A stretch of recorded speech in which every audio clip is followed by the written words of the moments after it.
गैलेंड ने गोरखपुर में 2006 से अब तक लगभग 1500 करोड़ रुपए से ज्यादा का निवेश किया है और उसमें आधे से भी ज्यादा निवेश पूज्य योगी जी की सरकार आने के बाद संभव हो सका है। आज हम औद्योगिक इकाइयों को लगभग 1300 करोड़ रुपए की राशि जीएसटी प्रतिपूर्ति के रूप में दी जा रही है और ये इसलिए संभव हो सका कि हम उद्योग चला सके। उद्योग हम इसलिए चला सके कि यहाँ कानून व्यवस्था की जो स्थिति पिछले 7 सालों में सुदृढ़ हुई है, जीरो टॉलरेंस की स्थिति हुई है, उसके कारण ही यह संभव हो सका है। शासन प्रशासन में ईमानदारी और पारदर्शिता का जो वातावरण सृजित हुआ है, यह हमारे पूज्य महाराज जी की दृढ़ इच्छा शक्ति का ही परिणाम है। आप अवगत ही हैं कि विगत 3 सर्वेक्षणों से हमारे पूज्य महाराज जी को देश का सर्वश्रेष्ठ मुख्यमंत्री माना गया है और यह ऐसे ही संभव नहीं हो पाता है।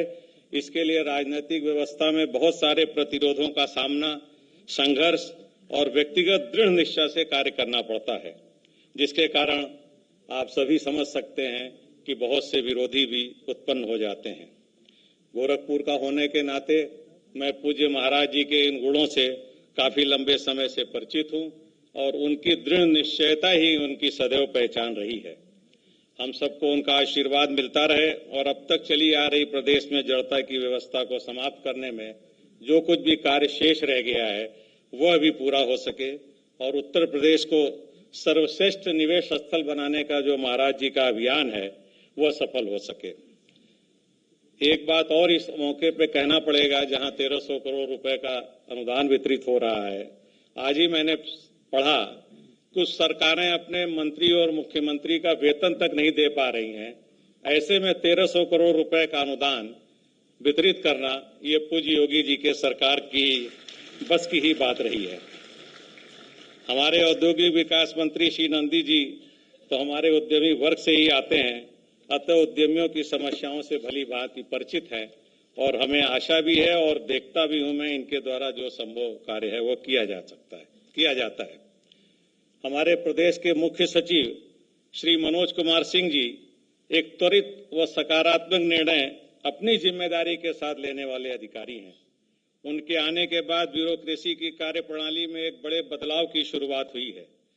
पूर्व में सामान्यतः किसी भी समस्या की चर्चा करने पर यही सुनने को मिलता था कि ये काम नहीं हो सकता है।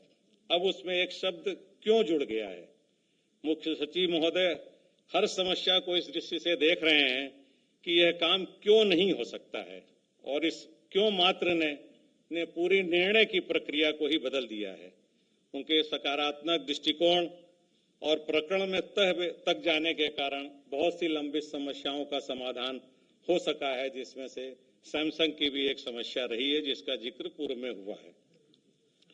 मैंने देखा है कि पूर्व में वित्तीय अनुदान उपलब्ध कराते समय विभागों का मत होता था कि या तो अनुदान देना ही न पड़े या कम से कम देना पड़े।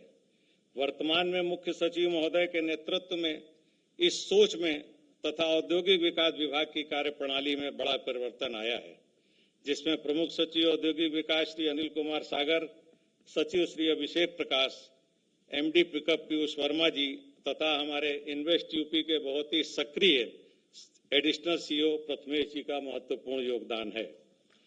पूज्य महाराज जी सरकार द्वारा घोषित अनुदान व अन्य सुविधाओं को उपलब्ध कराए जाने की प्रक्रिया में, जैसा कि हमारे पूर्व वक्ताओं ने कहा है, बहुत सुधार हुआ है। हम अन्य राज्यों की तुलना में बहुत आगे हैं, लेकिन मेरा मानना है कि अभी इसमें और सुधार की गुंजाइश है। मेरा आग्रह होगा कि मुख्य सचिव महोदय प्रदेश की लाभार्थी इकाइयों के साथ एक फिजिकल बैठक कर इस संभावना का और परीक्षण करें। मेरा यह भी सुझाव होगा कि प्रदेश स्तरीय उद्योग बंधु की त्रैमासिक अंतराल पर नियमित बैठक हो और उसकी अध्यक्षता मुख्य सचिव महोदय करें और समय समय पर संभव हो सके तो आप भी करें। इन सब के साथ मैं ये कहने में मुझे कोई गुरेज नहीं है कि 2006 के औद्योगिक पॉलिसी के तहत मैंने इकाई लगाई, 2012 के तहत भी एक्सपेंशन किया, 2017 के तहत भी किया, लेकिन अविवादित रूप से जो अनुदान मुझे उपलब्ध हो पाया है वह केवल 2017 की पॉलिसी के तहत ही हो पाया है। इससे यह निश्चित है कि वर्तमान सरकार और इसके द्वारा बनाई गई नीतियां स्पष्ट हैं। उनको कार्य करने के लिए पूरा विभाग मुख्यमंत्री जी के नेतृत्व में कार्यरत है और बहुत ही सकारात्मक सोच के साथ कर रहा है। मैं इस सभा के माध्यम से देश के सभी उद्यमियों का आह्वान करूंगा कि जैसा हमारे मुख्य सचिव महोदय ने कहा, आप उत्तर प्रदेश आइए और अगर आपने उत्तर प्रदेश नहीं देखा तो भारतवर्ष में कुछ भी नहीं देखा। एक बार यहाँ उद्योग लगाइए और यहाँ की जो सकारात्मक सोच है, सहयोगात्मक सोच है, उसका लाभ उठाइए। इन सब के साथ मैं आप सबका आभार व्यक्त करता हूं कि मुझे अपनी भावनाओं को व्यक्त करने का आपने अवसर दिया और इस बात के लिए विशेष धन्यवाद देता हूं कि योगी जी की सरकार आज करोड़ों रुपया दे के हम लोगों को भेज रही है। हम चाहेंगे कि ऐसे कार्यक्रम इतने लंबे अंतराल पे न हो करके हर 3 महीने पे आयोजित होते रहें। हम लोग करोड़ों रुपए का चेक और आरटीजीएस लेके यहाँ से जाते रहें। इस प्लेटफॉर्म के माध्यम से मैं सार्वजनिक रूप से ये कहना चाहूंगा कि उत्तर प्रदेश सरकार जितना भी पैसा देगी उसका 10 गुना करके इस प्रदेश में हम निवेश करेंगे। ये हमारा कमिटमेंट है। मैं उत्तर प्रदेश का ही रहने वाला हूं। उत्तर प्रदेश के विकास से जो आत्मिक प्रसन्नता मुझे होगी, उसका मुझे जो आनंद होगा, उसको मैं शब्दों में व्यक्त नहीं कर सकता। बहुत बहुत धन्यवाद, बहुत बहुत आभार। Thank you.